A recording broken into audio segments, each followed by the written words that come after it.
you beautiful people? How are you? This is Deepika Chakravarti and welcome to my channel. So for today's video, I want to start a new series that I would like to call as Chai Pe Book Charcha. My love for chai is very evident on this channel. I love tea to the core. Be it be green tea, be it be chai. Milk chai is my priority. But since I've had many teas today, I would just like to call it a day for tea, and I would go for green tea today. But that's not the point. My point is that I want to talk about books that I've been reading. Actually 2021 ke end mein I took a new resolution, and that was about reading a book. I want to read more books actually which would have no relationship with my academics, and I want to read more books, fiction, non-fiction, all genres stuff. So I am really excited about this fact. The very first video on this channel was also regarding the same. Actually, me and my friend Zikra, we both bought this 99 books card. Say there was one mystery box which we both of us got, and in that haul I had mentioned that I would review all those books as and when I read them. So with that promise in my head, and I think this is the best way to keep a track of all the books that I'm reading, and I would love to do this. And doing this on a cup of tea is really my kind of thing. That is my kind of vibe, and why not? So the book that I want to talk about today is The House at Riverton by Kate Morton. Actually, I wanted to review this book with my friend Zikra, but somehow our schedule didn't match, and I wanted to put this video as soon as possible, because actually I have read this book, and almost I think it's been a week now, and I want to talk about this book jab tak ye mere dimag mein is quite fresh. And actually Zikra and I both started, in fact I started reading it way earlier than Zikra did, but Zikra finished it way back before me. But I'm a slow reader, of course, and so every day I used to read like 1 hour a day, and I thoroughly enjoyed this book. So this would have been a really fun experience if I could do it with Zikra, but since I couldn't, so I would like to start with this video. Let's just dive in the video. Starting off with a sip of tea, I would want to give a general verdict about this book. I love this book. The House at Riverton is, like, I've been reading every now and then, but ever since I started reading regularly, this is the first book that I actually got my hands on, and I must say that this was the right choice, because this book is quite thick, if you can see, right? So this book is quite thick, and agar ye book itni interesting nahi hoti, I would have never been able to finish it, especially keeping in mind कि मैं इतनी regular reader नहीं थी. But this book was so good that I would come back to this book every day, and I enjoyed it thoroughly. So this book, it is divided between two eras. One is 1999, another is 1924.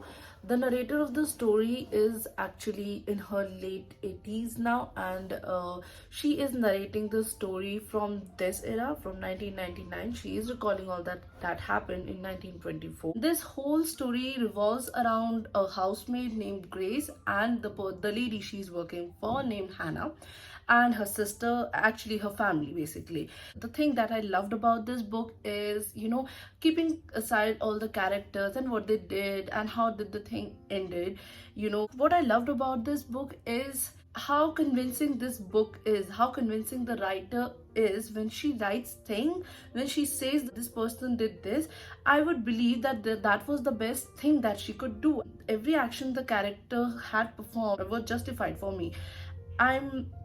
And this is very really, I mean, I never slept with an aching heart when I was reading this, because normally I read books, I read my storybooks in the, you know, first thing in the morning with my chai, and the last thing of the day before going to bed I read this. And had this been a bad experience, had this been a heart-wrenching experience, it would have really, you know, spoil my mood for the day, because you know you are using two very important time of the day to do this.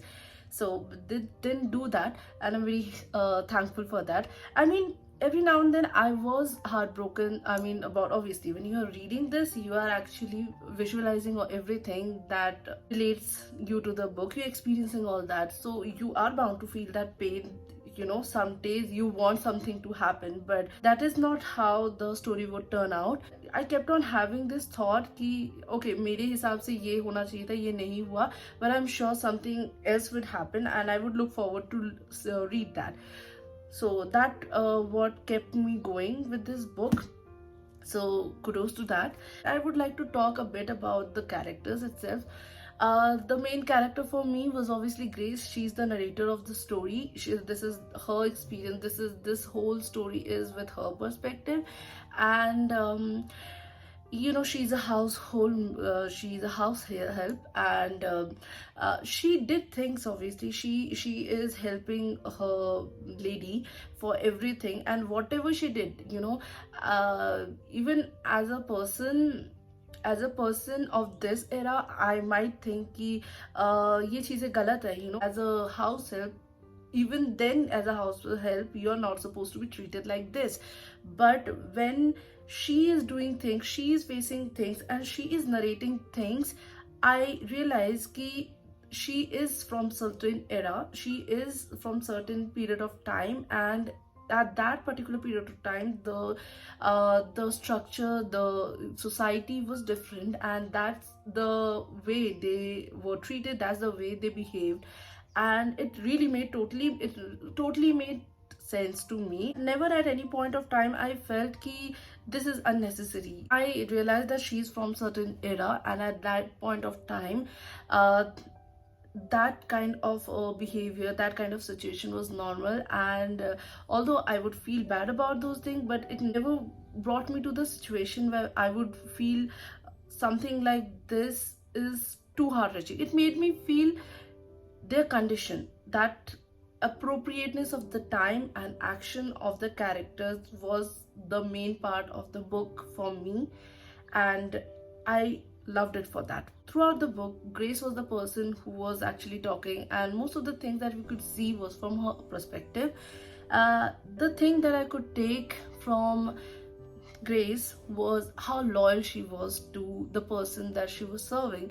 The loyalty, the love that she had towards the people that she was serving for, that was to a different level, and that made me feel how love and loyalty can go so deep into your root. The second person that I would like to talk about is Hannah. Hannah's journey throughout the novel was different. You know, you see a different Hannah when she was young, when she was a kid.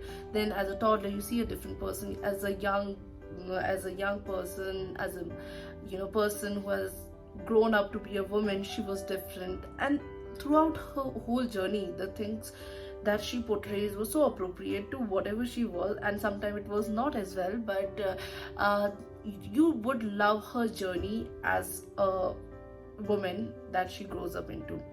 Emmeline, sister of Hannah, was a girl who, like any other girl of present era, loves the attention people gave her, and she had been through a lot because she was too young to be through anything. Among all the siblings, she was the youngest one.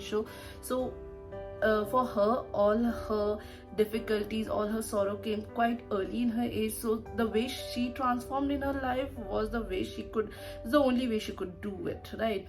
So that also made me feel about her. I could feel that thing, that she had been through a lot.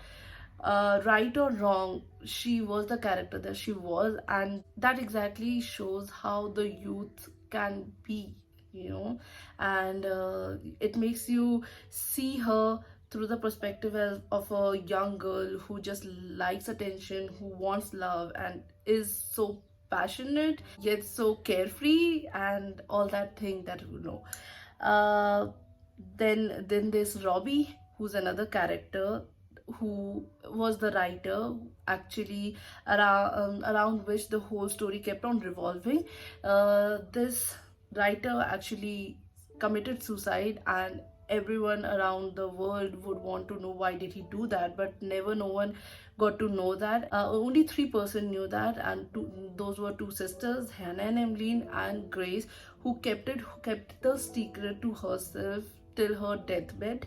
And that what, the real loyalty and the real love, and also kind of a friendship that she had towards Hannah, that made her do that.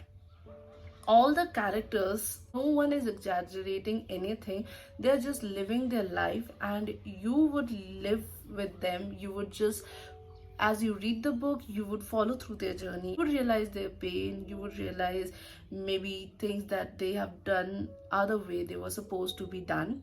You could always put your foot forward and say, oh, logistically or ethically this is right and this is wrong.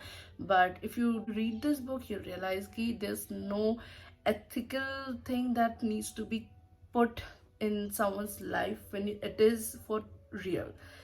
So that's what I felt. I completely enjoyed this book. I completely enjoyed reading this book, and for me, this book would get a 3.5 star out of 5. And I loved it for that.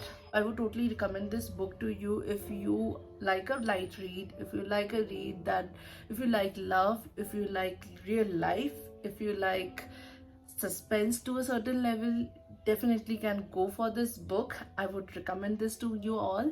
And that's all for the day. Thank you. I hope you like this. I would continue making this series with the rest of the books that I read, and hopefully I would improve with my subsequent videos in terms of reviewing a book. Until then, all of you, be safe, be kind to yourself, and keep reading. Bye.